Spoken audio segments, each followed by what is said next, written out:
Okay, so continuing our conversation about voltaic cells, we are going to take a look at how we actually get the numerical voltage.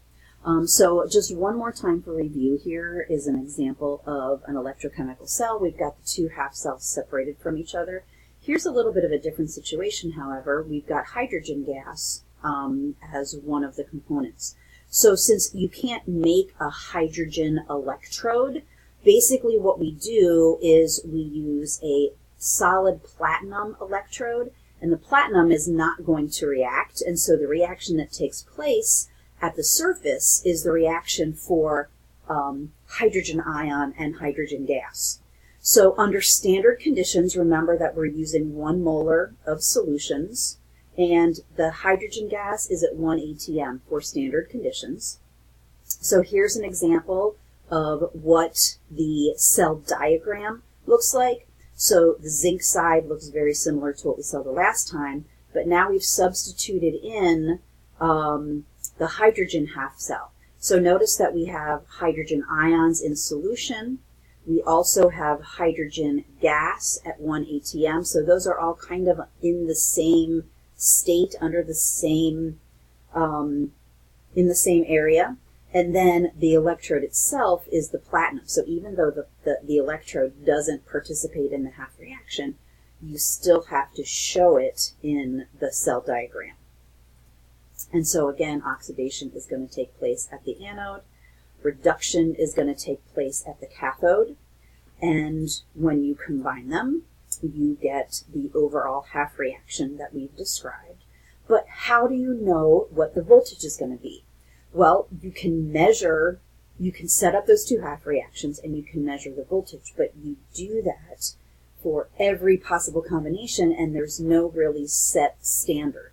So what scientists have done is they've actually used this hydrogen half reaction as the standard.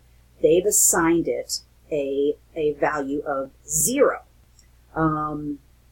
So this repeats kind of the stuff that I said before. In order to truly compare the voltage of a cell, you have to have a set of standard conditions and standard half reactions. And so, like I said, the conditions are going to be measured at 25 degrees Celsius, 1 atm, 1 molar of concentration. And the standard reduction potential is given the symbol E0. So under standard conditions, we have E0. And that represents the voltage of the electrochemical cell under standard conditions. So volt is the unit that we're talking about. Electron volts is typically what we refer to. It represents the difference in potential energy between the anode and the cathode. And so a volt is really the potential energy that you need to impart 1 joule of energy to a charge of 1 coulomb. So energy per charge and joules per coulomb are the definition of a volt. And so the potential energy difference between the two electrodes provides the driving force, and that's what pushes the electrons through the circuit and allows that movement of charge and generates that amount of energy that we can use. So getting back to the idea of standard reduction potentials now, like I said, we use the oxygen electrode for the standard. It's given an arbitrary value of 0. So what scientists have done is they said, okay, let's pretend that hydrogen has a voltage of 0 associated with it. So when you set up any other half cell against hydrogen, the voltage that you get is the voltage for the other half cell. So whether you set up zinc like you saw previously, or you set up copper, or you set up chlorine gas, or whatever it is you set up,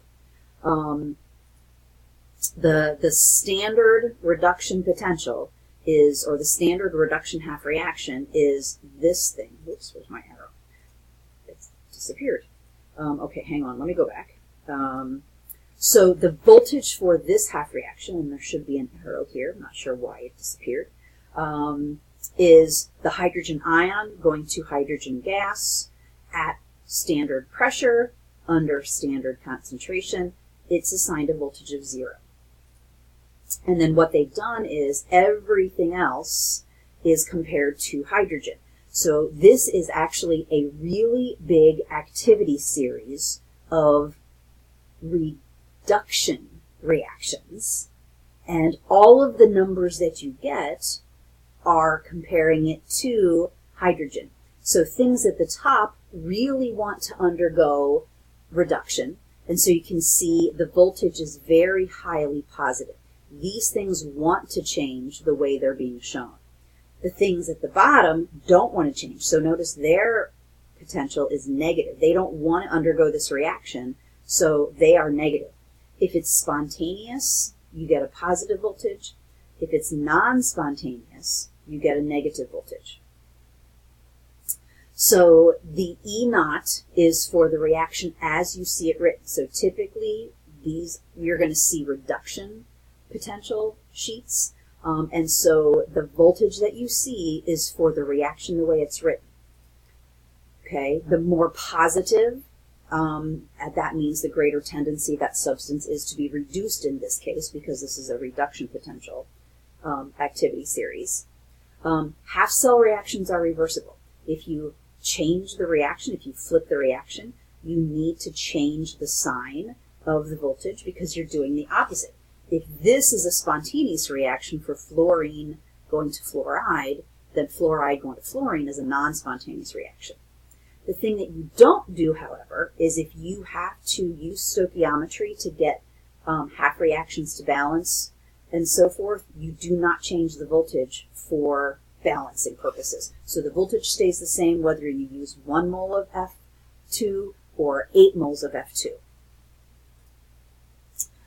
And for a cell to act as a battery, like I said, we want the voltage to be positive. We want it to be spontaneous. These are the ones that want to change. That means they're spontaneous.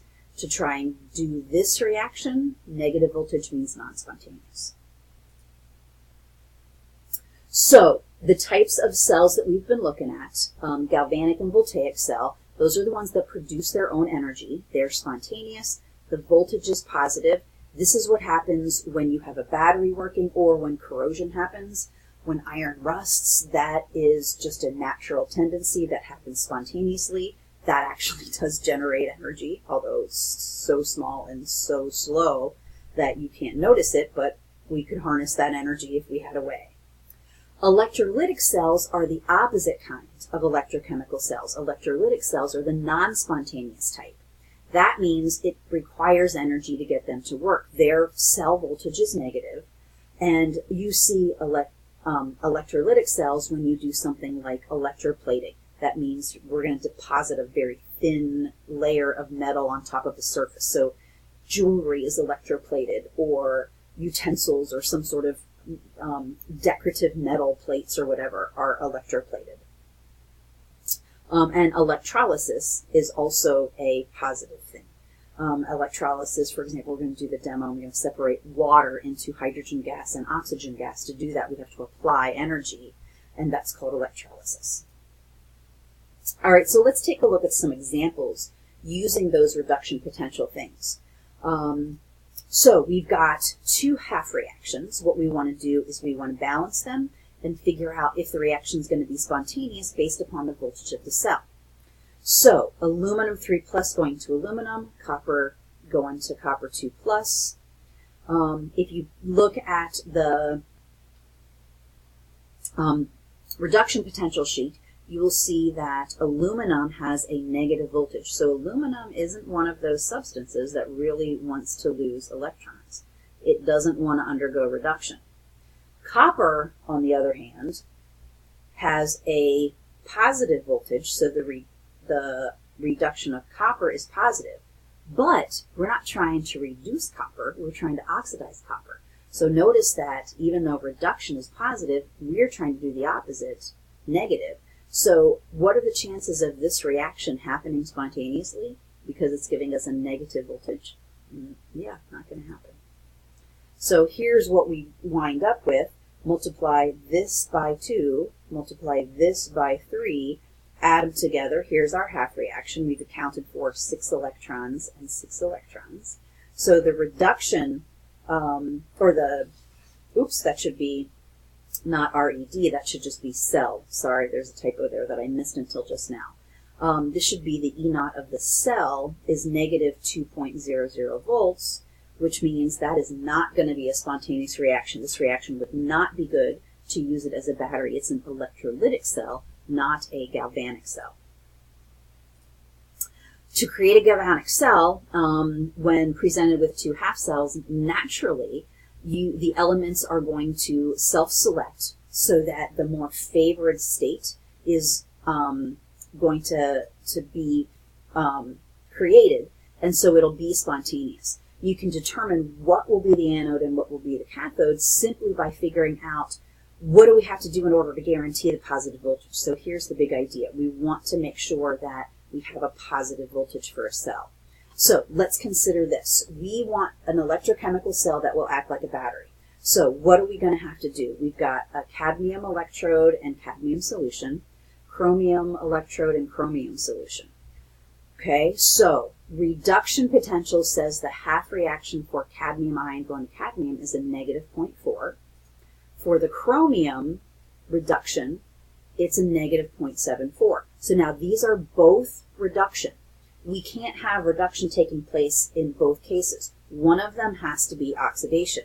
Well, spontaneously, to get it to work as a galvanic cell, you want to guarantee a positive voltage. So which one am I going to flip to get a positive voltage? I'm going to flip the more negative guy. I'm going to make that guy more positive. So Cr is going to be oxidized because that'll guarantee me a positive voltage. So then the anode is going to be not the way we have it here. This is going to be the anode. The cathode is going to be the way it's written. So we've got 3 electrons, we've got 2 electrons. We need to make sure that we account for all the electrons well. So overall, what's the reaction going to be?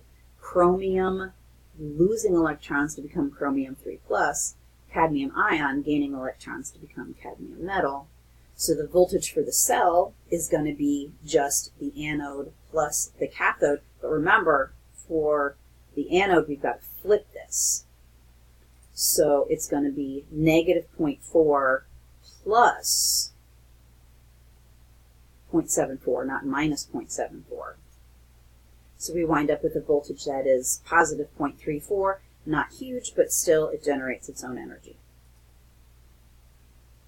And that gives us the last example. For the next video, we're going to take a look at how voltage is related to some of the other spontaneous things we've talked about, like Gibbs free energy and equilibrium and so forth.